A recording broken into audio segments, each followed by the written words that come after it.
Council. We're glad for the chance to connect. I know we have had council members who have participated on the board and reported back to us regularly, but we thought it would be nice from time to time to become better acquainted with the board and share thoughts and ideas. So we're glad that you're here, and we'll do introductions in a minute for the purposes of, because this is a public meeting, it has been noticed, so we'll do a roll call to introduce ourselves, and then after the invocation, we'll go around and allow everyone to share a little bit more about themselves so we know who's here. And that invocation will be offered by Kelly Hills, one of our council members. So Matt, let's begin the roll call with you, and then just around the table. Matt Taylor. Lon Woodard. Mario Marquitas. Steve Gleason. Bill Prohaska. Larry Mendenhall. Trey Johnson. Mark Hathaway. Carol Walker. Kelly Hales. Gary Winterton. Gary Garrett. Dave Sewell. Kay Van Buren. Louise Jurgens. Great, thank you. Our Heavenly Father, we're grateful to meet with the Airport Board and City Council today to discuss current issues and business at the airport. We're thankful for the willingness of many to serve in various capacities in the city, and we pray that they'll bless the boards with people serving at this time. We pray that they'll bless us with clear thinking and discernment in all things which will be for the good and betterment of our city. And we thank Thee for the blessings of living in this beautiful valley and the blessings which will come to us in our heritage and from our government. And we pray that that will bless good people to be drawn here, and that this will continue to be a wonderful place to live. And we thank Thee for our many blessings and ask for Thy care in the name of Jesus Christ. Amen. Amen. Thank you, Kelly. And we think we'll be joined by the mayor Yes, and or Wayne. Hello, Chocolate Robinson. And Corey. And Corey. Yeah. The mayor's going to pop over. We have just two meetings on. So Yeah, okay. he's going to go over in just a minute, and I'm not sure where Wayne is. Okay. But you have me, We Gary. appreciate your representation. Whatever. Yeah. Dave Dexter's behind. Yes, Dave. Yes, hi Dave. And then Councilmember Santiago will be here as well. She's in town. Councilmember Hal Miller, however, is out of town, so that's excused from this meeting. So if, I know we only have an hour, but if we could just maybe start with Lon again and tell us, so we know you're on the airport board, but tell us also what you do and a little bit about yourself so we can become better. Well, I had a business in Provo for 30 years. I retired approximately 6 years ago, and I'm a hobbyist now. And I've been on the board on and off 3 times through the years since the 80s. Is each term a 2-year term? Something like that, yeah. Great. Thank you, Lon. My name is Mario Marquitas. I'm the director of the Flight Center for Utah Valley University, and so been associated with the university since it was a state college since 1996. Hail from Europe, I'm a transplant, became a citizen a few years ago, and anyway, very, very pleased to be part of the community in the Valley and of course Utah Valley University. So yeah, represent your neighbors to the north, and hopefully we'll continue to grow here in Provo. We've had a great run at it, 27 years in existence, at some level offering flight training out of the Provo Municipal Airport, and it's been a real pleasure. Which country in Europe did you come from? Sweden. My dad's Greek, and so my nose and stature comes from father. So, Hopefully my brains come from mother. Who knows? If there are such things. Yeah, Sweden is the country of origin. So Thank you, Mara. It's nice to meet you. thank you. Steve?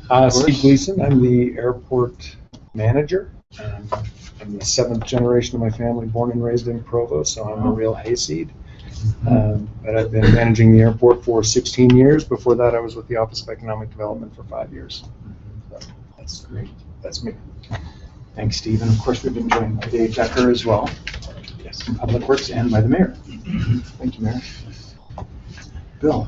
Bill Prohaska. I grew up on a wheat farm in western Kansas and got into aviation at an early age. Been with Duncan Aviation now for, I just learned, 28 years as of yesterday. So I wasn't aware of that. Wow.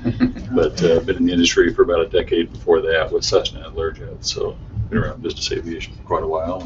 Moved to Provo 5 years ago. We just love it out here. Great. Well, we're glad to have you. So thanks, Bill. Larry. Larry Mendenhall. I learned to fly at the Provo Airport in 1966 Wow. and ran aviation operations there for a number of years.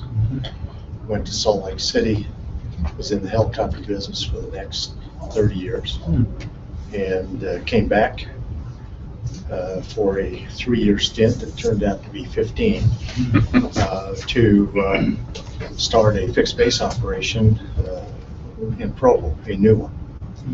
And at that point, we entered into a public-private relationship with the city of Provo, built the terminal, and subsequently had become acquainted with Mr. Prohaska and said, we have a new building. If you ever would consider moving to Provo, we'd be happy to lease that building to you. And a couple of years later, Duncan came to Provo. And then after that, and along the way, we had many in the city of Provo who were instrumental in our success and in the success of the airport. And I personally appreciate everything that Mayor Billings, Mayor Curtis, Steve, Dave, and all of them have done. But subsequent to that, we were approached by Allegiant Air to come to Provo. And because of their business practices, we kind of held them at arm's length for a bit. And Good way to put that. that was a good way, yes. And subsequently, they came and we organized that. Frontier came first, actually. Allegiant came. We helped bring Frontier in. Then Allegiant came.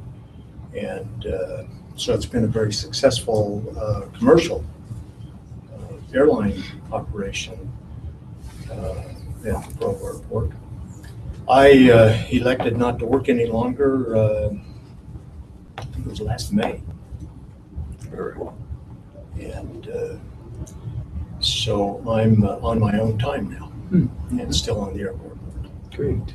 And it's been a great run, and this is a good forum to express appreciation to all of those over the years who have contributed to the success of private business and to the success of the airport. It's been just marvelous to watch that growth and to be part of it. Yeah, I should say that thanks is certainly extended to you, Larry, for your institutional background and history and knowledge, helping us get to where we are. Thank you. Trent? Yeah, I work at the airport, operations coordinator, help Steve with whatever needs to be done, work at the terminal. Just enjoy being down there for Great. How long have you been there, Trent? 5 years. And I've worked for Provo 19. Oh, really? Enjoyed it. That's Been good. good. Long time with Provo then. Thank you. Yeah, enjoy it. Mark? Yes. Well, I was previously 12 years on the council. That long? And Wow. during that time, I was on the airport board and the energy board mainly. I go back to where James Mathis was the manager of the airport. Now Steve, which I'm happy to work with, Steve's a good friend. Larry Mendenhall also is a good friend of ours. We have been through a lot of wars, as any councilman will tell you they're going through. Happy to work with John now. Appreciate him. Thanks, I'm Mark. Carol Walker. I have lived and breathed Provo my whole life and love Provo. Currently actually sleep in Orem but live in Provo. And I really appreciate the opportunity to serve on the airport board. It's my second term. I'm the immediate past chair. And I have to give a plug. We own property at 90 West Center and the Bianca French Bakery is now open. So please Wow. go support them Really? because we love downtown and we want to make sure they're successful. Anyway, I've been involved in the city in a lot of different things. Steve was the liaison to First Night Provo back when he was with Economic Development, and we The had a salad great time. days. We like to call those the salad days. The salad That was a days. lot of fun. It was. So anyway, I just totally commend to Provo, appreciate the council so much and Mayor Curtis and all you do to make our city better and the support that you give all the boards, especially that you give the airport board. Thank you. Macaroons at the bakery too, Carol? I think so. All right. I think. I have to go, I'm Are gonna they check doing, on my way back. is there a lunch menu too? The I think they're sandwiches? going to have sandwiches. I'm Great. not sure We'll have if to they're check it starting that right now or not. Yeah. But they have a soda fountain place and I know they have coffee or, hot chocolate, but Awesome, it's pretty cool. They have really good baked goods. I'm sure. Thanks. Kelly? I'm Kelly Hales. I've lived in Provo for the past 40 years, grew up in Mason. And my husband passed away last January from brain cancer. And I'm finishing this year of his term to get things together in our family. I have 5 children still at home. Out of 7, my first son died from cancer 2 years ago. And we love Provo. And we're happy to serve. Representing our downtown District district five. and walking. So Kelly's been a great addition to the council over the last, when did you join? Was it in April, End of February. in March? End of February. End of February. Thank you. Mayor, anything you'd like to? I'm delighted to be here with you. We have an employee retiring today after 40 years, and if I leave you a little bit early, I'm sneaking off to honor her Wow. over at the library. Who is it? Marlies Bruff. Oh. Bruff, 40 years. 40 years. Yeah. Longest female Gina tenured. was quick to say that as soon as Marlies retires, Gina will have the longest female service in the city. So she was kind of pushing her out the door. Who's that? Gina. Gina. I think she used to be knocking her off. Yes. I wasn't, this public recorded meeting, Cory, I missed that term. But, So how long has Gina been? 34-ish She years. kind of counts by mayors, right? Has it been Yeah, 7 and years? it's doggy years too. Times it by 7. So thank you, and if I do slip out early, that's where I'm headed. Thanks, Mayor. I'm Gary Winterton, and I appreciate being able to play with you men here on the energy board. I mean, on the airport board. I kind of came in when Rick Healy was there, and Rick knew a little bit, but I wanted to go to the airport board, so I just kind of hung on to his coattail. And you guys haven't shaken me since, so I'm grateful that I can be with you. How often do you meet? Once a month. Is it monthly board meeting? The airport board, we're quarterly. Yeah, We're quarterly. And they always have a good lunch, so I'm glad to see lunch finally got here. Great. And Gary Garrett, I work at New Skint just down the street, and I'm enjoying my service on the council with this group, and certainly appreciate all you're doing at the airport to help us. Dave? Dave Sewell, citywide council representative, new representative, lived in Provo 40 years, owned a business here for over 30 years. We're looking forward to getting to know you better and work with you. Kay Van Buren, in my 4th year or my term as representative from District 4, which is out on the west side of town.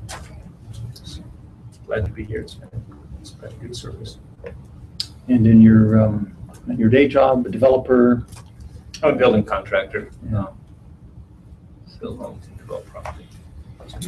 Thanks, Dave. We put on the second page, we pulled from the Vision 2030 document some of the goals and objectives related to the airport. And you'll see the general goal there, 9.6, to maximize our airport for business and recreational traffic. And then the sub-objectives there, promoting for local business and tourism, and promoting business at the business park around the area. So we wanted just to have a conversation with you. We pulled up the map, the aerial of the airport, and talk a little bit about the airport master plan, and allow Steve to share with us some changes to that plan, what has brought about those changes and what vision you as a board have for the airport, and primarily look for ways that we can be supportive as a council to you in obtaining those objectives. So, Steve, do you want to start by just sharing with us a little bit about your master plan and recent Sure. changes? Is that the biggest we can get that? No. It's helpful if I can just point to some of the stuff. And we're joined by Wayne Parker also. Wayne, thank you for being here. Pull out just a little. That's good. That'll give us a terminal area look. Okay, so as far as the master plan, we complete the master plan started actually under Mount Leesburg in 1998, I think is when we actually started, or 99, when I became the airport manager. Introduce Mel, I think. Oh, sorry, yes. He didn't get it. Mel Leesburg was the airport manager at Provo Airport right before me. He managed the Provo Airport 98 and 99. I came in 99. And Mel now works for J'Aviation, which is the engineering firm that we contract with at the airport. By FAA rule, we have to have an engineering firm of record, and we go out for bid on that every 5 years. J'Aviation, who was previously Creamer Noble, has been that now for 25? 1982. Long time.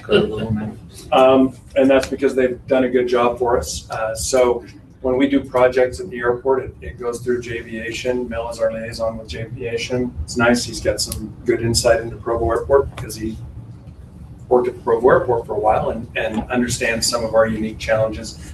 So that's been helpful. Are we on Google Earth now? So Yeah, I was trying to make it bigger. that's Mel. And if I say something that doesn't meet with what our engineering plan is, Mel's going to jump in and The correct only me. conflict Steve and I have is I'm a bulldog.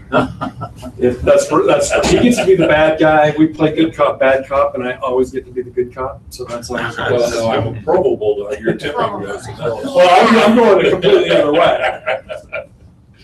You were a bulldog. I won't hold that against you. Proud of it. Okay, so first of all, we did that master plan many years ago. So it's been 16 years. It was supposed to be a 20-year master plan. We realized about 3 years ago that it really wasn't going to go for that long. So we've actually started a new master plan this summer. We've done a scope of work. We have another planning company with engineers that are helping us redo our master plan again. But what the master plan, just to give it to you in very general terms, called for the first time around, was that we would reserve this area at the south of the airport as a airline terminal.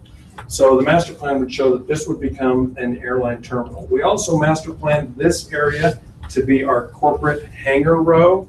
When I got to the airport, this area didn't exist. This was just a field. We actually constructed this taxi lane, it was about 2003 or 2004, if memory serves. Wayne, do you remember? That's about it. Since that time, the economy has gone up and down and all over the place.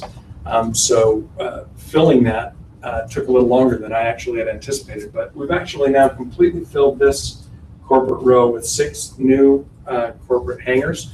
The last pad that we had available, which was right here, is under construction right now. Vivint, this is an older picture, so Vivint has built a hangar here. So our corporate taxi lane is now officially full.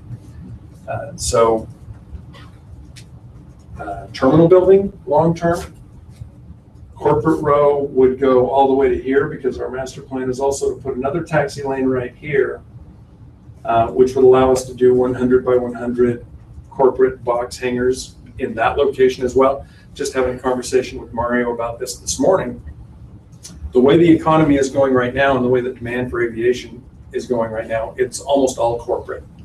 So we think that if we get this taxi lane built, when we can find a way to fund that, because the FAA, that's a long story, but they won't fund it unless it's a priority. It's not a priority. We have other higher priorities.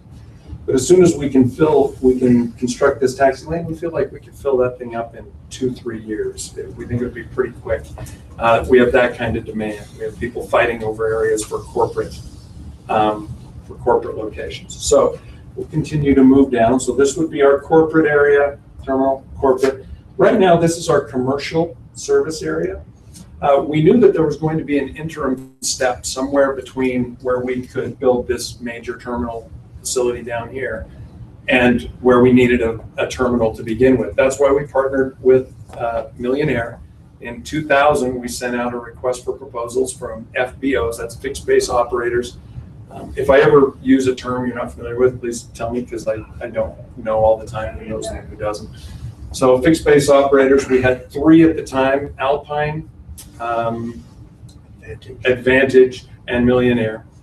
Millionaire won the bid to build a building right here that would serve as a terminal building, so that we could partner for what we were calling an interim terminal. Immediately after they built that building, 9/11 occurred, and the rules all changed, which is why that building was no longer adequate to serve as an exclusive terminal, because we needed more safety and more security and a larger room, which is why in this location, when you come down to the airport, you'll see that you've got the TAC Air building, which is the entryway to the terminal. Then you've got the Provo City building, which is the actual terminal where we do all the screening and house the passengers that are coming in and out of the Provo Airport. So right now, this is our scheduled service area. We have always assumed that that would be temporary, that would be interim. But it's handling our needs currently. We have Allegiant Air. After Frontier left because they lost the aircraft they were using to service us, Allegiant came in immediately to fill that void. So we now go to Mesa, Phoenix area. We go to the Oakland, San Francisco area, the Bay Area, and we go to LA. The Mesa flight is 5 days a week. LA flight is 2 days a week. And the Oakland flight is also 2 days a week. With this level of commercial service, we don't have any overlap, so our terminal building has been adequate as long as aircraft don't overlap one another. We're crowded, it's cramped in there, but we can make it work. It's working really well with the help of TAC Air, who's not represented here, but Larry knows this as well as anybody. So Steve, at the most, do you have 2 flights a day, or are there some days when you have 3 flights? Well, we have 2 flights a day, generally speaking, but when they ramp up for holidays or education week or some of these other things, then there will be times we'll have 3 flights a day. But because it's only one airline, they don't overlap. And Allegiant flies a very large aircraft. They fly an MD-80, which has 166 seats, and they fly Airbus 319s, which have 155 seats. So our terminal was really designed with the Frontier model more in mind. Frontier was flying an aircraft that had 100 seats. So when we built the terminal and then expanded the terminal, we actually have room in there for 2 gates.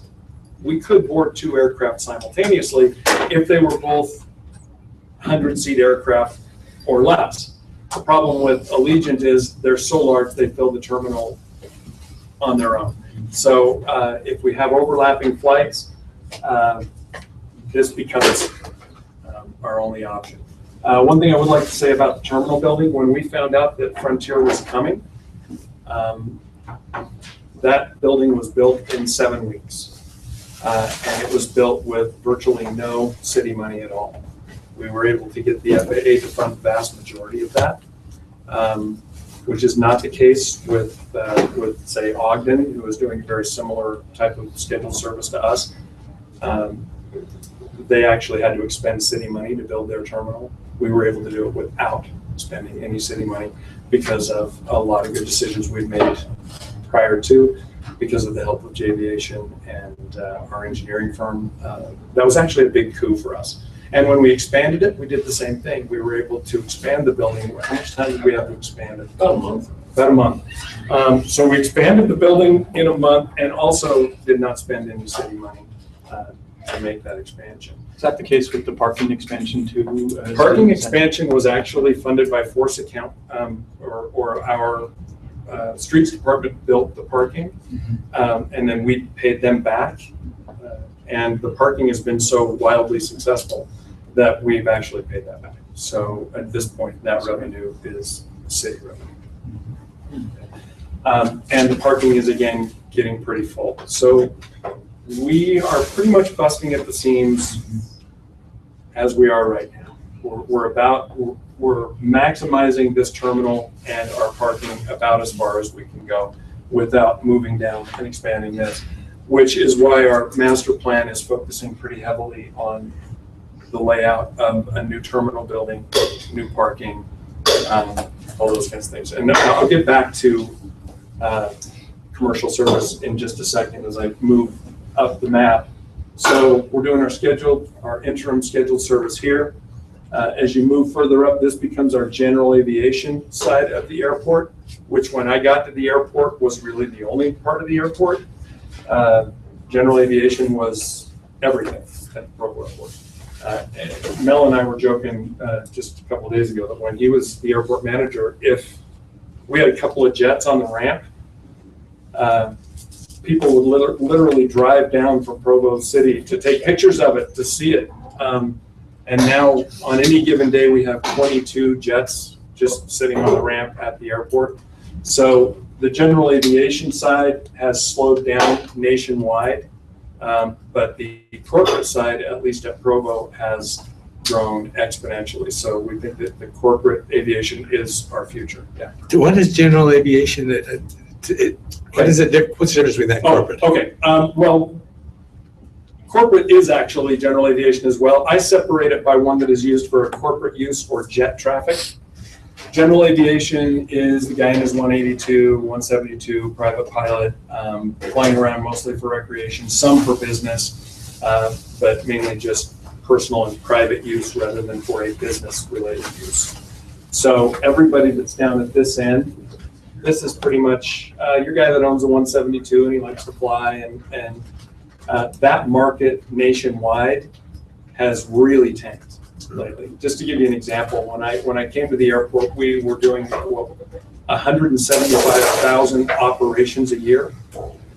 An operation is a takeoff or a landing. Right now, we're down to about 100,000 operations a year. And most of that decrease all of that decrease has been the general aviation side. So we picked up, something happened. So we picked up a significant number of what the FAA would call higher value users, but we have lost a lot of the general aviation traffic. But that's not just at Provo, that is nationwide, and that's because of economic factors, fuel prices. We're actually seeing it pick up a little bit now that fuel came down, but as fuel rises again, the guy that just likes to go out and fly around for fun, they're not doing that as often as they used to. We still have about 120 based aircraft, but the mix has changed. Like I said, now we have about 22 jets, corporate sized jets, based at the airport, and the general aviation population has decreased. Okay. So that's the way we divide up the airport. This is really going to be our scheduled service end, corporate, GA. And they all have different sets of rules that they have to abide by as far as building hangars, what those hangars can look like. Rates and fees vary based on those different types of things. Then you can't see it on what we've got up here, but then up at the far end, the north end of our primary runway, we acquired some property. How many years ago did we acquire that? Was it 07, something like that?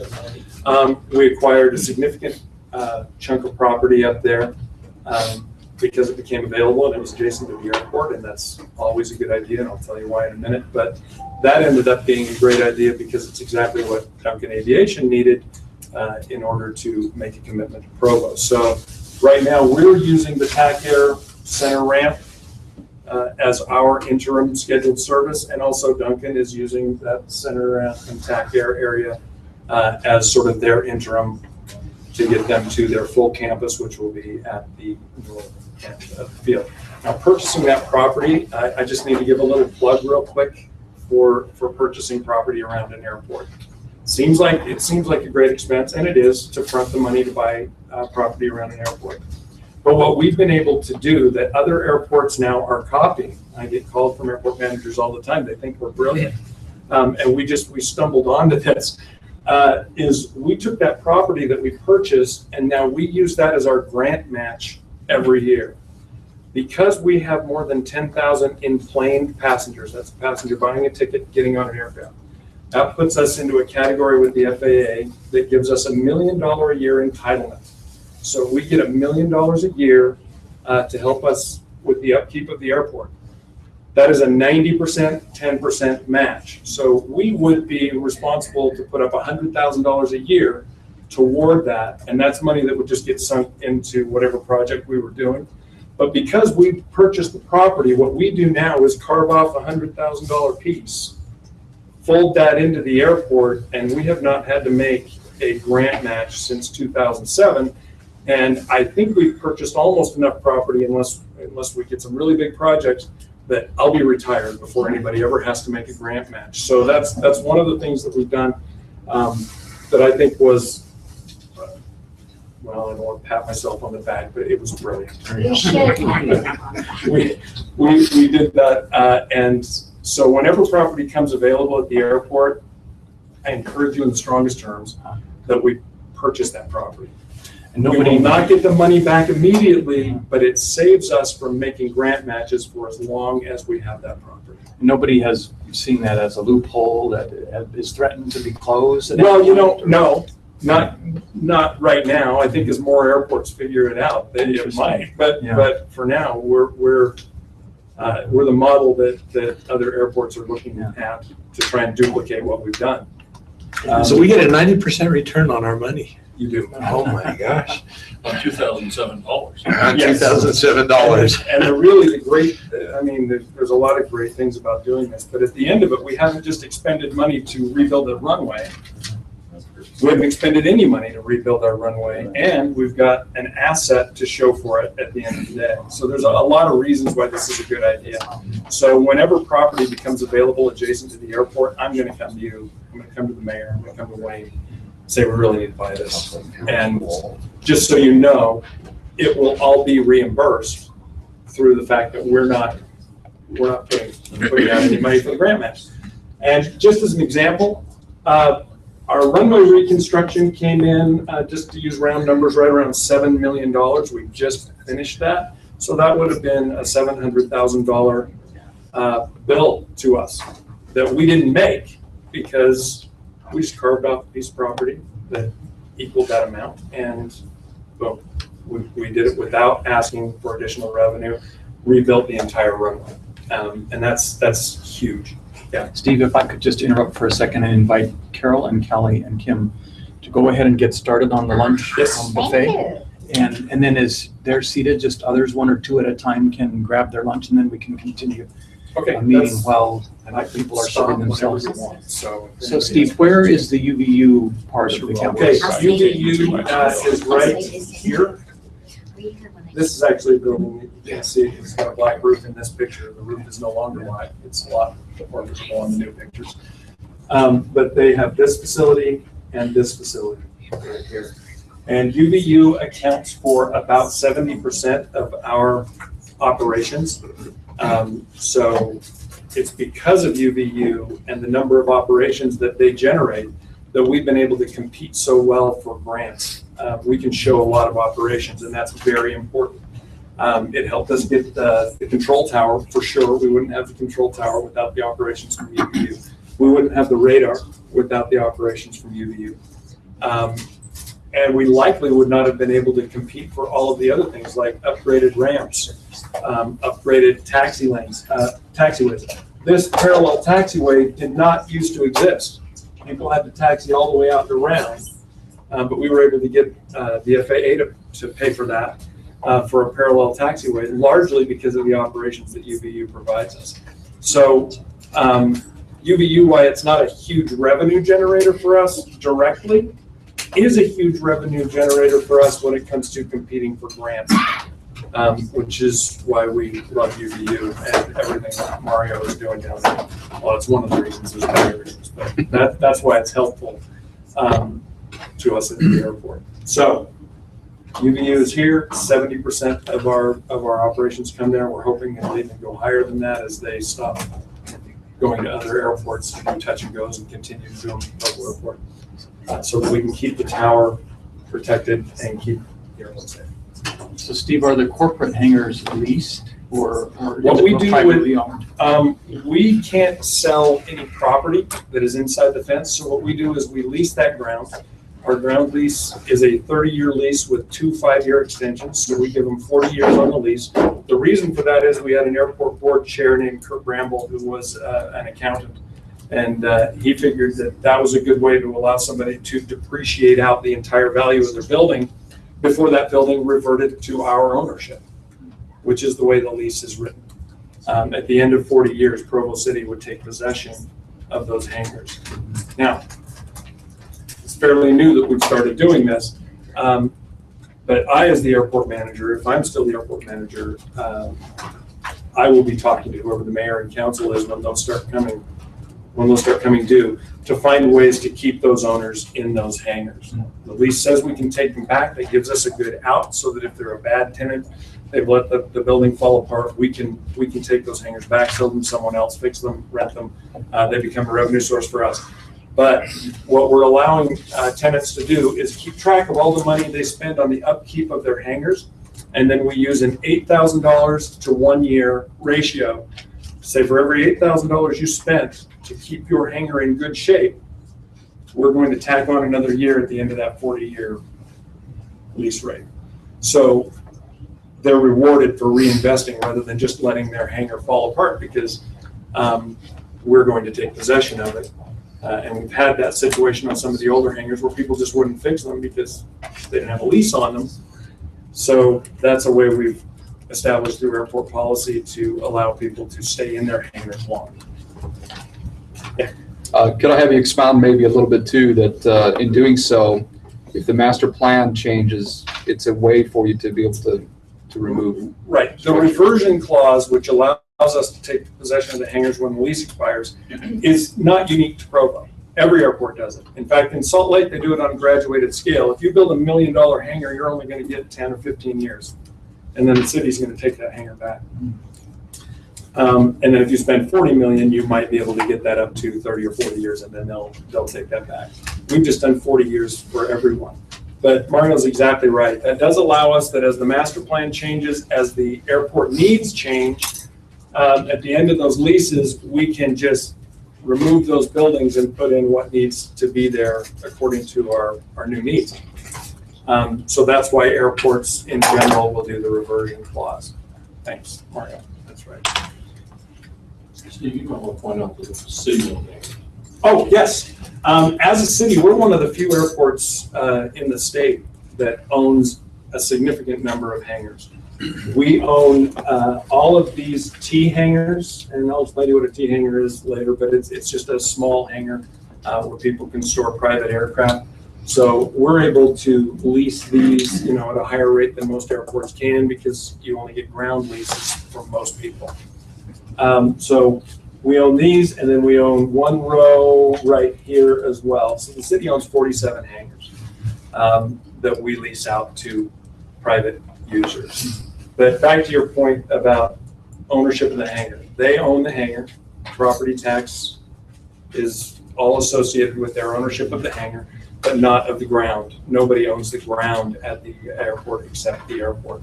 And that is an FAA rule, FAA policy. To try and do what they call a through the fence operation, which is where there's a privately owned piece of ground that has access to the airport, is extremely complicated and very expensive, and usually winds up in a lawsuit. The FAA discourages them greatly, and we have simply outlawed them. We don't do through the fence operations. Mark and Trent and Larry, please help yourself to some lunch. So on the corporate expansion area, Steve, you mentioned your need for that to become a priority enough that it could justify the federal grant. But Well, okay.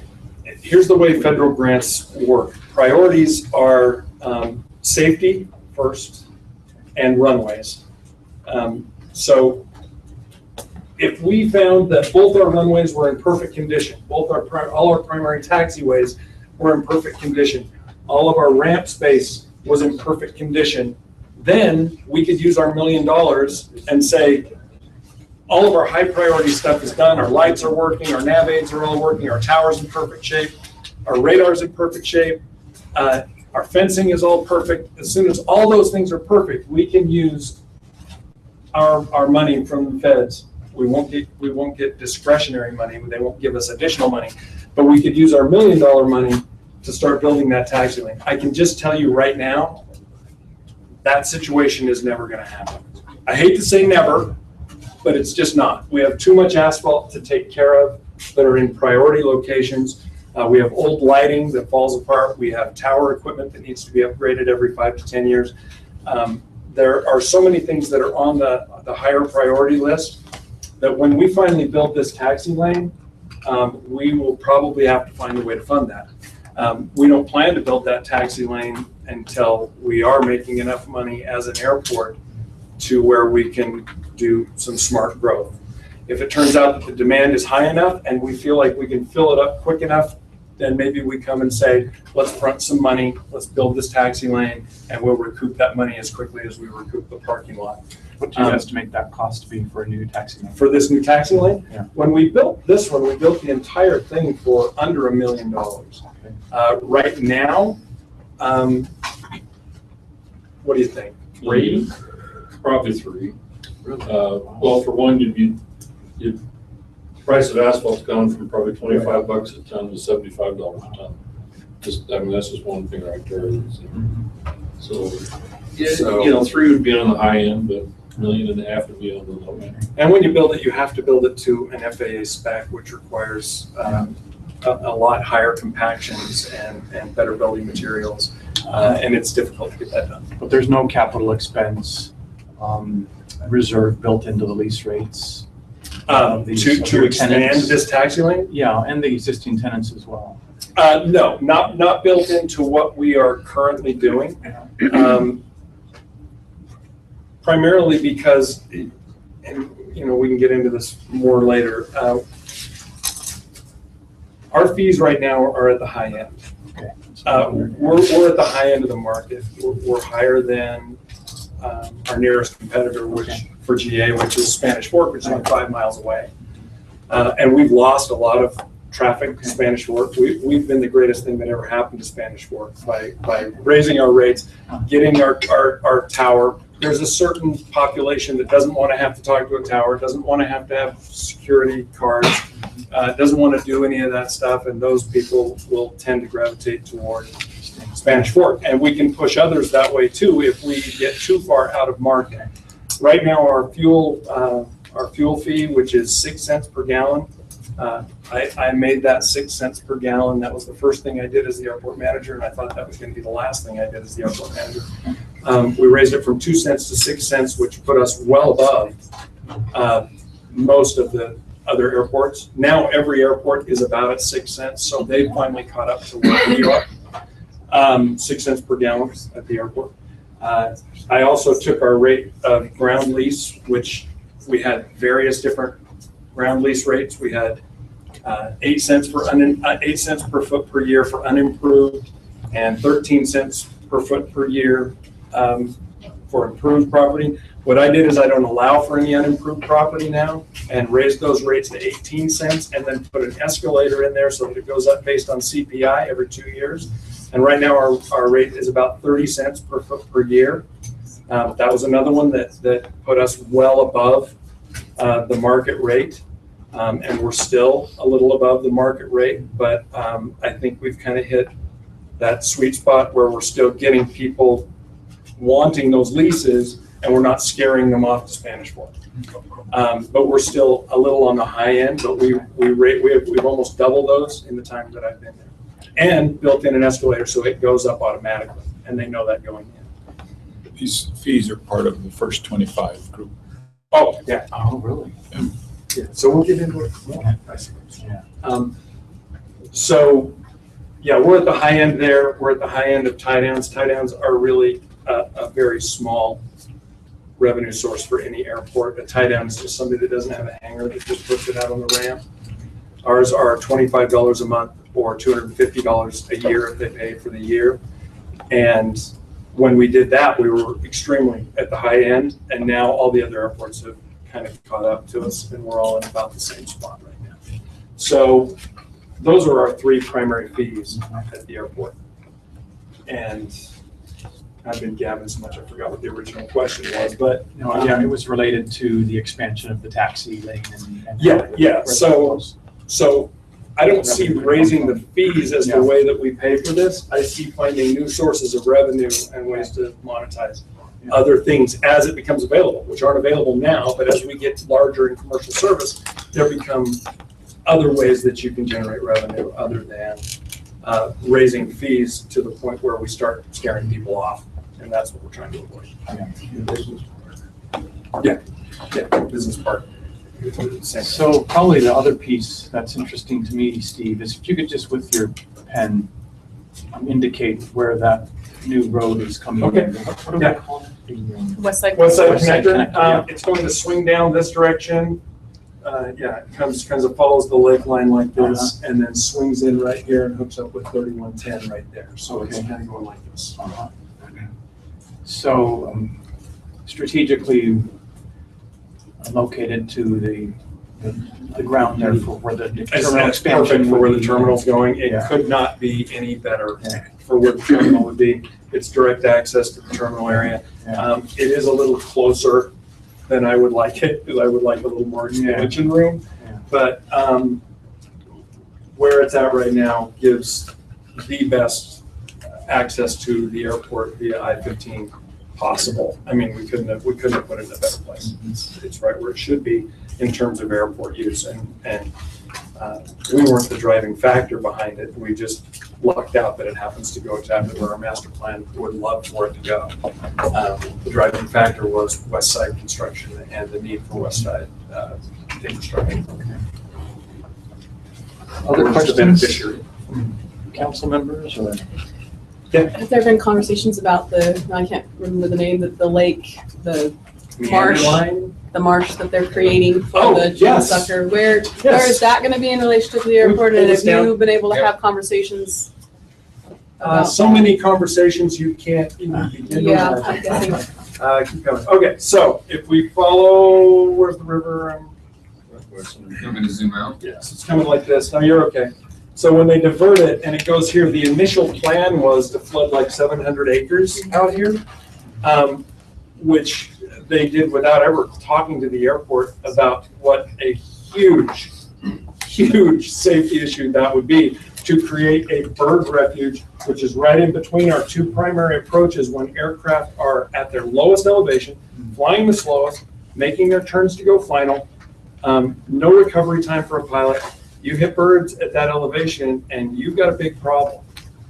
No one had talked to us. When we found out about it, we got very involved, and we've had the FAA from Seattle and from Denver. Those are our two primary FAA people that oversee us. We've been working with the Delta Restoration Group, nonstop. And we think we've got a memorandum of agreement that's looking pretty good with how we're going to mitigate any problems that they have. First of all, they decided not to flood this whole area, but just to flood a piece as far away from the airport as they can with what they have to create that June sucker, whatever. And that's great. The June sucker, I have no problem with the June sucker. I have a problem with birds. So our issue with them is they need to give us a mechanism. If they're going to do this and create a potential hazard for pilots, they need to give us a mechanism to mitigate. And we think we've got something worked out that might work, where they would fund an airport wildlife biologist to be on my staff that would go out and, I'm sorry for those of you that love birds, but the rule on an airport is if it flies, it dies. And we would just go out and mitigate as much as we can. We do that inside the fence already, Trent's out there every day. He really likes that job, doesn't We have had a lot of people volunteer to be on our posse if we ever go out and shoot birds.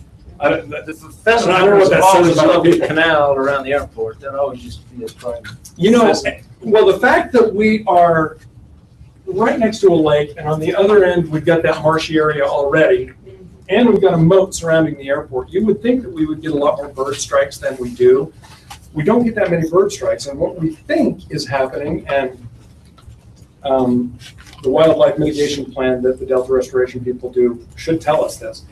What we think is happening is that the bird path, as they migrate from one location to the other, is not going right over us. And that's why we're avoiding a lot of these bird strikes. Now, had they flooded this whole area, created a marsh here and a marsh on the other side, now you've got low-flying airplanes and low-flying birds going right over the top of the airport as the birds access those two different locations. So we think that that creates a huge hazard. But if we push it further to the north, I mean, first of all, let me just state categorically so that Mario and Bill both hear me say this. I wish it wouldn't happen at all. Yeah. To me, it's just the stupidest thing I've ever, I shouldn't say that because there's probably some that support that. You can say that. There are people in the Delta Restoration group that won't sit in the same room with me because I have voiced that opinion on numerous occasions. It's the worst thing you could possibly do. That being said, if it does go through, with the help of the FAA, we've been able to create a memorandum of understanding that would help us to mitigate those problems. And that means harvesting birds. That would mean changing habitats as long as we don't impact the habitat required for the June sucker. It could actually help the June sucker because birds are predators in a lot of cases, and they're worried about the predation of these June sucker hatchlings. So actually eliminating some of those birds, harvesting those birds could actually help that in the long run, I suppose. Okay, Mario, I'm gonna call on you, but I'm just gonna make a couple of keep brief it clean. comments. No, the June sucker's great. The carp maybe they could help with, but I heard that in the 50s it was a clear lake, Utah Lake. It was amazing. But anyway, Pioneers. we're on green. Maybe 1850. No, they said it had vegetation on the bottom. At least that's what I heard from some people that used to race the lake with boats. Anyhow, I digress. Where I'm going with this is that we have anywhere from 10 to 12 bird strikes a year around the Provo Airport now. Typically, they're smaller birds, and typically they're starlings actually. And the birds of prey and things of that nature, they typically can get out of way from the aircraft and come in. However, on a daily basis, we're watching for them. Other pilots are reporting them as far as PIREPs that are going via the control tower and then being reported to subsequent pilots. And Just you like just you use would the a term weather that anomaly. nobody here is gonna know what you're talking Yeah, about. so it's a pilot reporting system, but basically if you do experience an anomaly, it could be weather related, it could be birds, it could be something else, then what happens is it's almost like a call chain. You will be able to report that to other pilots if you're in a tower environment. They would in turn do that and help the other pilots be aware of the imminent danger. In this case, other than the other types of game that we've certainly had issues with in the past that's now been mitigated at the Provo Airport, like deer and fox and things of that nature, what we have now is we have the potential of actually having larger birds, and that's really where, in a flight training environment, is the big risk. So it's not necessarily just the starling and other migratory paths. It's really the larger birds that might be coming in, and the ones that we're talking about, which already exist in greater numbers, are the pelicans and swans and things of that nature, which would create a little bit more of a hazard, as you can imagine, to incoming traffic. And as a matter of fact, the Delta Restoration people are able to show a study that will show that the bird population will actually decrease, which to me just proves you can get a study to say anything. But what it actually also, I'll stop now. Greg's not here. Greg would be yelling at me.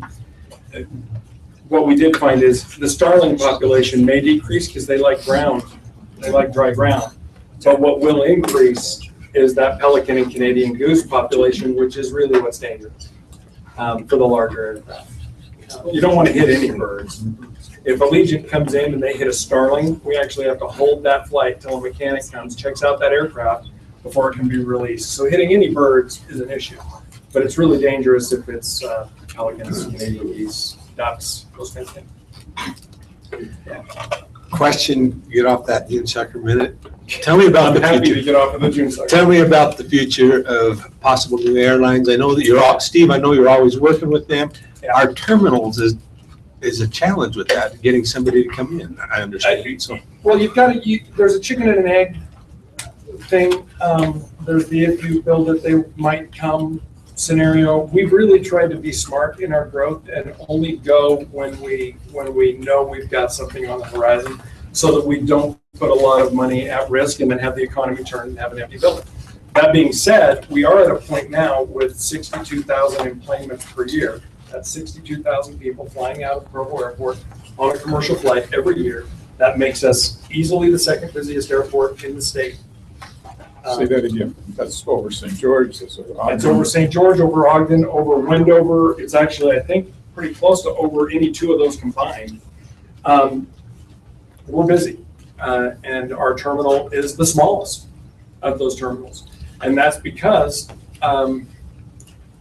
we made a decision with the administration and that we weren't going to put significant city dollars at risk without some sort of guaranteed return. But with that being said, we're at a point now where we need to look very seriously, slide that back up, at that terminal area. We need to get that well planned and well designed, because we have, I think, a very narrow window to get started on this. To that end, we have $1.5 million reserved out of our entitlement money for next year to begin building a ramp down here. So we're going to begin building aircraft parking down at this end, much the same way that we began building it at the other end where the Duncan site would be. And we're going to get this all laid out so that a terminal building is kind of designed and ready to go, so that if they say, if we get American or United going to one of the two destinations we would like, which is a twice daily to Denver and a twice daily to LA, those are the things we're really shooting for right now. Is that with Allegiant, did you say? No, that would be with United or American, somebody with connection. Somebody with connection. And what's going to happen if you come to me and ask to expand that terminal? You're going to throw me out of your office and probably slap me around a little bit. We're not going to be expanding the terminal. I'm retiring because you'll do it in 5 days. I know, I'll give you 3 days to expand it. Yeah, the mayor has told me in no uncertain terms, we are done expanding our patchwork terminal. And in reality, it wouldn't work anyway. At this point, we are out of ramp space. We have maximized what we have there. One more overlapping flight or any airline other than Allegiant, and our hands are forced at that point. And then we start looking for AIP funding through the FAA as much as we can, although not all of the terminal is AIP eligible. When we build a full-scale terminal, some of that money is going to have to be found in other ways. And I don't know, parking is a good way to get that money, is all I'm saying. Parking is a good revenue generator. But we're looking at that as part of this next master plan. Now, we do have this narrow window of opportunity, because even though I'm still engaging with airlines, I've been talking to Alaska, even Delta, Southwest, mostly United and American. We're talking to these airlines. Right now, Delta and Alaska are in a little bit of a war. And if you want more details on that, I can give it to you after. But because of that, prices are so low right now out of Salt Lake to areas where both of those airlines fly, that other airlines are not really looking at Utah. In fact, they're pulling back. United's reducing flights out of Salt Lake. Southwest is reducing flights out of Salt Lake because they can't compete while these two other airlines are willing to sell below cost just to try and hurt each other, which is what's going on. Making billions of dollars. In other places, System-wide. yes, system-wide, they're making a lot of money. That can't go on forever. At some point, they've got to stop fighting with each other, and that's when our window opens up. So we've got this time while they're fighting, when no one's really looking hard at coming into Utah anywhere, to get our ducks in a row, so that when they say they're coming, and it's a when, not an if, when they say they're coming, we're ready to move quick, so that we don't have to expend a lot of city revenues. But there will be some. because the FAA simply won't cover all of it. How is Allegiant doing Allegiant's with our doing very, flights? very well. What percentages do they Well, try? overall, they're doing about 93% full. But if you look at Mesa and you look at LA, it's closer to 95, 97, and then Oakland is a little lower, down about 90%. So they're killing it. We're one of their good airplanes. And that's why we've got three different. That's why we've got three when Ogden hasn't got any. And you don't see any changes in future service to Arizona or some of those places? This is a recorded meeting, right? Yeah. Let's talk after. Okay. There are a few things that could happen. Is the fuel income at all helpful? Yeah, I mean, obviously, fuel is a big revenue generator. Our number one revenue generator is our rents and leases of ground and hangars. Number one right now is parking. Parking overtook rents and leases this year. And so number two is ground leases and rentals. Number three would be fuel, and then number four would be tie downs. It's way down. And that's down. That's down, and airports don't look at their tie downs as a way to make money off of the tie down. You look at that as a way to make money off of the fuel. You want people to come in, buy fuel, blah, blah, blah. That being said, we're not making as much off of fuel right now as we will be because Allegiant has been in their grace period. To get an airline in, you waive fees for the first couple of years. That's how you get them to come in or they don't come in. Because they don't have to come to Provo. They have to go to San Diego. They have to go to LA. They don't have to go to Provo. So in order to compete for that airline service, we waive fees early on, prove the market, and then those fees will kick in now in July. So we'll see an uptick in our revenue based on Allegiant paying those fees this year. So because they're doing so well, it's not going to make a difference on their end of it, right? It does. It still They makes wouldn't it. cut back even. They could. with the fees. They would. And again, I hate to say this in a recorded meeting, but they've already. Anybody from the press? They're watching. Please don't say. Okay, so we'll talk later about other stuff. Not because it's a big secret, but because it's not something that I feel comfortable discussing publicly. So, yeah, ask me the question again. Yeah.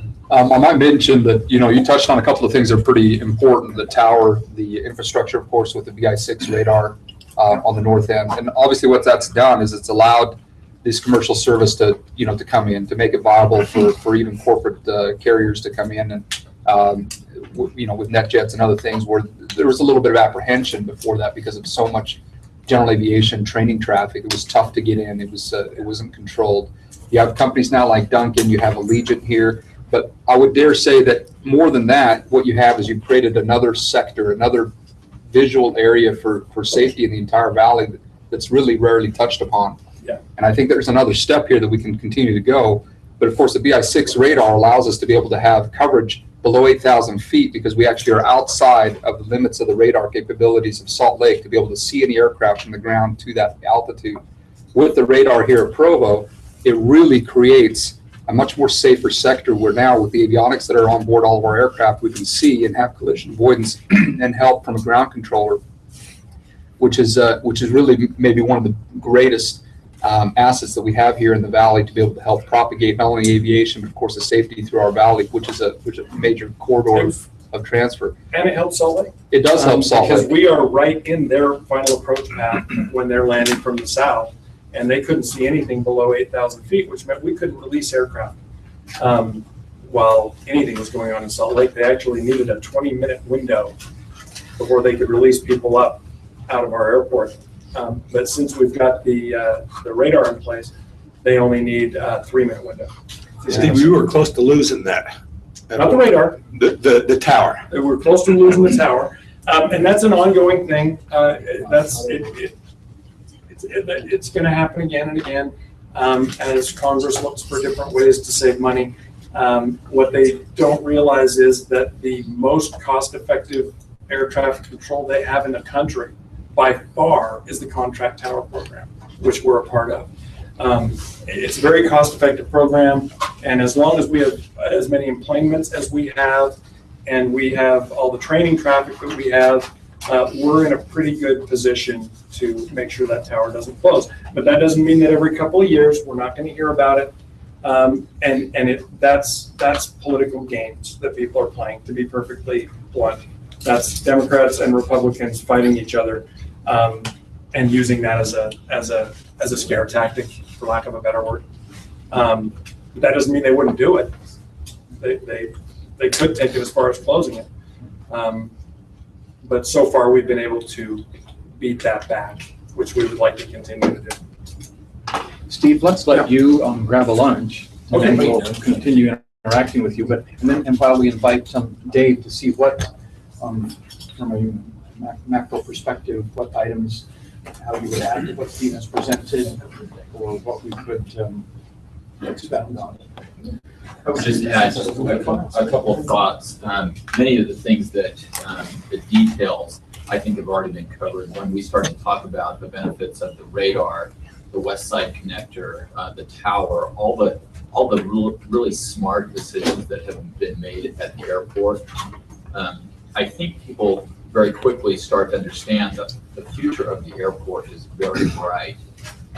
It has a huge potential to affect not only Provo City, but Utah County.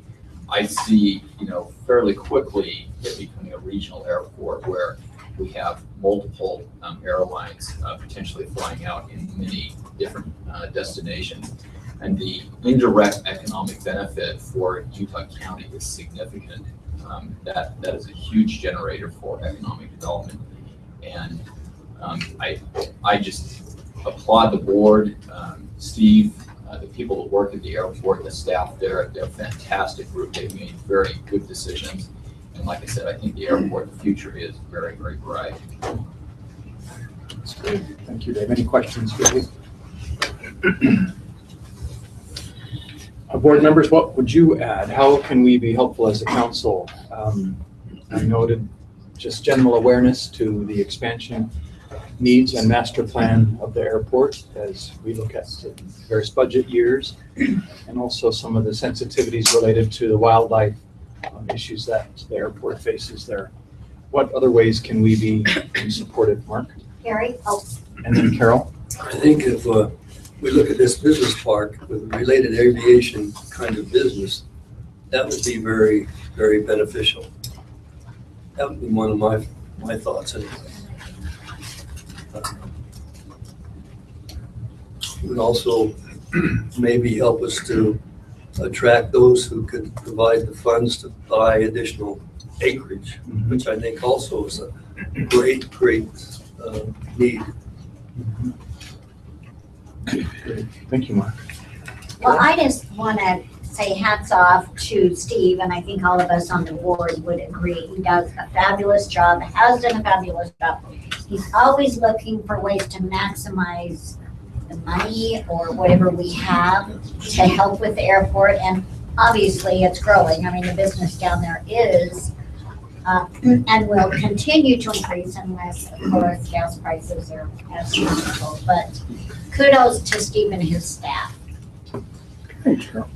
You're welcome. I got a question. One of the challenges is drop off and pick up. There's not much we can do about that with the way it's laid out right now, isn't it? Well, we did. Sorry, got you right at the right time. Not seeing that luxurious luggage. Our baggage barn. I love that barn. Right. It's a 3-lane. Yeah, what we did was we created a 3-lane one-way, which has helped significantly. So we have a through traffic, we have a taxi and bus area, and then we have pickup and drop off. And we're trying to encourage people only to go directly to that pickup and drop off if they have people that are special needs or need assistance. But we've created one lane that is a through traffic lane, but it goes back to parking. On a Friday, that lot is full, especially in the fall when you've got BYU football team is out, or our parking is full. And on those days, yeah, it gets pretty crazy down there. But creating it as a one-way street with 3 lanes of traffic has helped. It's alleviated it, but we just don't have room to do much else. Signage, we've tried signage to get people to park in different areas. People tend to just go where they want to go. And outside of one of us being out there directing traffic, which we can't do because either Trent, I, or Donovan has to be on the other side for security. And we've only got 4 of us down there. So it makes it a little tough. Have we got enough room on the south end to? Yeah. That'll help us. Yeah, and as we lay it out with the master plan, we will design that parking lot with the intent of having all of those lanes of traffic necessary and having some temporary parking, which right now we don't have. So they wind up parking right in front of Bill's area over in Duncan and filling that up, or they wind up parking over in front of Mario's area and filling that up. Well, I just smile. I'm happy to see all that. It's a good problem to have. It's a good problem to have, but we're busy. Are you looking at land anywhere nearby where you could expand parking, or maybe a remote parking that you could shuttle people? One of the things that we're trying to avoid, we have to make sure that the total cost of travel, including the convenience of travel, moves people to Provo. Anything that we do that resembles Salt Lake pushes people to Salt Lake. We have ground there that we could expand that parking lot. What we don't have right now is the upfront money to expand the parking lot. We would have to do it with in-house labor like we did before and then pay back whatever it cost. Like I said, right now it's working. One more and it won't. So we can make it work with what we have. We get another flight. Then we've hit the tipping point where we can't do it with what we have. Then we would push it further to the east is where that parking would likely go. But I still want it to be walkable. I want to avoid the shuttle system as much as possible because that is the worst part of travel. Yeah. Anyway, for me it is. And most people we talk to is parking and then lugging your bags and then lugging back onto the other. Yeah, and our security's faster too. It's way better, way better. So it's, we want to keep those advantages. With your plans in the Pushes us south end, toward anything we a spend. new terminal idea with parking as well. Yes. The new terminal would provide that parking. So With the money spent at Centerville, anything you do there is third-party money when you move to the south end. Correct. So try and balance Which that is as well. Which is why we haven't paved what we call sort of our overflow lot, which is now just as full as our primary lot on most days. We haven't paved it, but we've signed it. Because paving that means we would be tearing that up to build hangars when the taxi lane goes through. So we're trying not to spend money that won't have a long-term use. And we're trying not to spend money that we don't know the facility is going to be used. So, yeah, but we are at a tipping point. We go much further and that's it. Mel had something. I was just gonna say, we were very involved in New St. George Airport. And there was as much time spent in the design and thinking about the design for the layout of the terminal, the parking, the whole air, we call it the land side of the airport. There's not more time involved in that than there was in the air side, the runways and taxis. We can be able to move 5 million cubic yards of dirt. That was a lot of work. But to figure out how's the best way to do the parking lot, how much should be paid or what, that was tremendous hours and hours and months of work to figure out that. And you'll want to get traffic engineers involved in it that understand traffic flow. It's amazing how much thought has to go through that, even a terminal is laid out, how people go through a terminal. In many ways, that's harder than the air side. Yeah, because the rules are pretty firm on the air side. On the ground side, it's kind of however you want to do it. So. Just give kudos to you also on the finishing of the runways and the intersection there. That Yeah, was our done engineering very efficiently. Our engineering staff and Kilgore did a great job.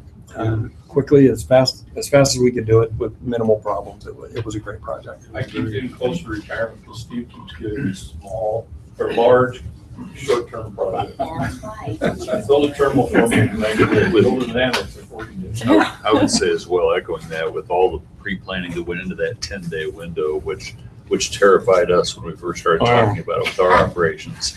We had everything scheduled in and out around that window, and I think we launched an international departure within like 2 hours of the scheduled time. We did. And it, Said the runway should be done. We looked up. and it rained that whole week, and we still got that done. So that was, Kudos. And that you was kept quite a project. Allegiant flying except for that. And Allegiant kept flying through it That was what scared me, was getting Allegiant in and off on short. on the short of the runway. Bill? One thing I would mention, just for the council, keep in mind as you're approached by all kinds of opportunities over the years. One thing that really attracted us personally, Duncan, to Provo was that buffer zone around the field. Whether it's for noise, for safety in general, that's one thing that a lot of airports do not have. Boy, hang on to that. That's worth its weight in gold. Okay. The airport protection zone is what that's called, yeah, city master plan. Okay. Maybe to Steve. Yeah. I represent a lot of the people that live around the airport. Uh-huh. And as they hear expansion and their biggest fear is, well, how does that affect our quality of life? Right. How does that affect Okay. noise? How does that affect? Well, going back a little what we bit, deal with? we went to a right-hand pattern a long time ago, which is unusual for an airport, and we did that for those neighbors, to keep those low-flying aircraft over the lake in unpopulated areas as much as possible. From time to time, when we have to close the primary runway, they are going to experience some of those same noise issues as we use the secondary runway, because that does take them over some of the neighborhoods. It's going to happen. It's an airport, and that happens. But for the most part, with that right-hand pattern, we've been able to mitigate most of the noise issues. The other thing I would have you ask them, and I ask them, I talk to the people down there a lot, do you really notice Allegiant? No, because they fly a straight-in pattern. The engines are quieter now than they used to be. Unless we're using the secondary runway, which we were for the last 2 months, commercial service, even if we maxed out our airspace capacity and we were doing 25 flights a day up Provo, that's still only 50 additional operations when we're doing 500 operations. So they get worried about the fact that it's commercial service, but it really doesn't add that many operations. And it adds operations that don't circle. They fly straight in. So the noise, and I've been out there with the decibel meter, I've checked it. The noise is, you get more noise from Mario and his guys than you get, sorry Mario. It's really the helicopters, which is. It is the helicopters. The helicopters are louder than you get from commercial service. It just doesn't generate the noise that people think it's going to. They're afraid of. I know, and when we first went through the master plan, that was a huge thing. And that's why we went to the right-hand pattern. And when we went to that right-hand pattern, that's when a really strange thing happened, and suddenly the neighbors liked me and the pilots hated me. So we had this flip that I wasn't comfortable with. I'd never been in that situation before. But the right-hand pattern has worked out. It's worked out well, and we'll continue to use it. And that will keep the vast majority of the noise away from them. And I live right next to the BYU football stadium, so believe me, they have a sympathetic ear with me when it comes to noisy neighbors. And I'm going to try hard not to be. Negative externality. I have to leave, but if maybe I could make a quick comment before I do out of turn. Is that all right with the group? I really want to make sure that I also talk a little bit on behalf of UVU as to the significance of what it means to have a partnership like the City of Provo, certainly the airport management team, everybody that works on the airport, working with both Bill and Larry and everybody else for years and years. And really, it's led to UVU trying to aspire to follow through on a couple of things that exist in our training environment as opportunities potentially in the future, where we are really looking to continually expand our flight operations and become even larger in what we do on a national basis. But with that said, the only way that we can do that is by continuing to make sure that we have that campus environment and have the support which we've had. To be able to have a bus route now come to the airport isn't because of UVU, it's because of the other patrons that might need that service with the terminal as well, but they also need to make sure that they have ridership to be able to stay. to be able to have better commuting ability by going down Center Street and everything else, and being able to have this new West Side connector is going to help UVU continually expand as well, as will everything else that's going on. But with that expansion, obviously comes the downside. The downside is that as we actually increase the operations, we do have West Side residents, which I'm one. I built my home next to the airport, obviously for the reason that I work there. And honestly, that's something that we can continually help work with and make sure that we mitigate that. Switching the pattern around is a perfect example of what we're able to do and what we're committed to do and being able to support that. But Utah Valley University is making some large investments, obviously, at the Provo Airport. There's a reason we don't even fly to Spanish Fork. We fly only to Provo and out of Provo, and of course to other surrounding airports. But we want to continue to have that footprint and really appreciate what we're able to do here as we move forward. So thank you very much for all your support. You're welcome, Mario. Thank you. Appreciate you being here today. For the, and on the noise thing, because 70% of our operations right now, 65 to 70%, depending on the year, is UVU, we can control that a lot easier because all it takes is one call to Mario to say, let's adjust what we're doing, and it's done. But when I first got to the airport and we were flying the left-hand pattern without an air traffic control tower, I was taking probably 25 noise complaint calls during a week. Now if I get one, it's only because the last 2 months we've been flying on the other runway. The complaints just aren't there. So I think we're working well with the neighbors. I hope so. And I hope they know they can talk to me about it if they're not. Thank you, Steve. Well, this has been very helpful, certainly educational and instructive for the council. We appreciate your input and guidance on some of these issues. Mayor, any other comments you would make?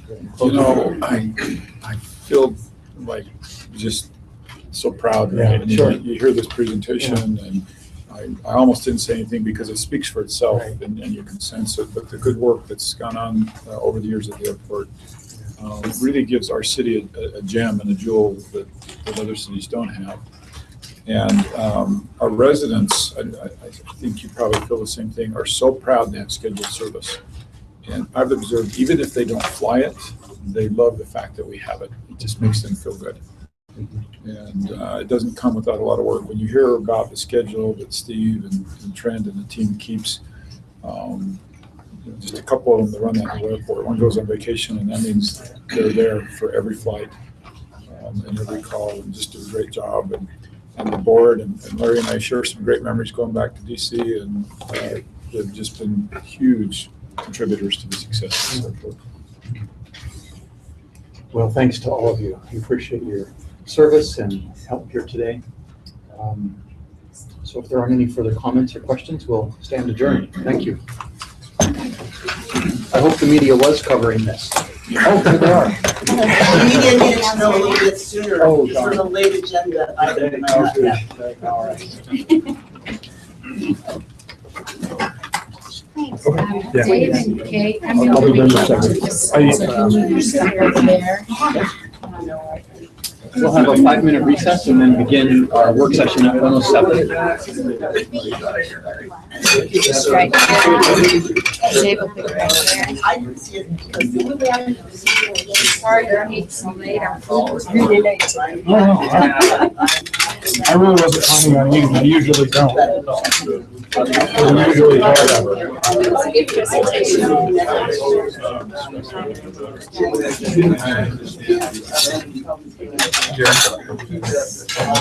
President of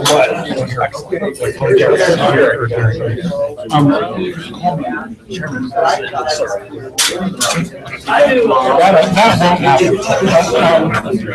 No, it'd be helpful. I do have a presentation to show you. And you have one, so, okay.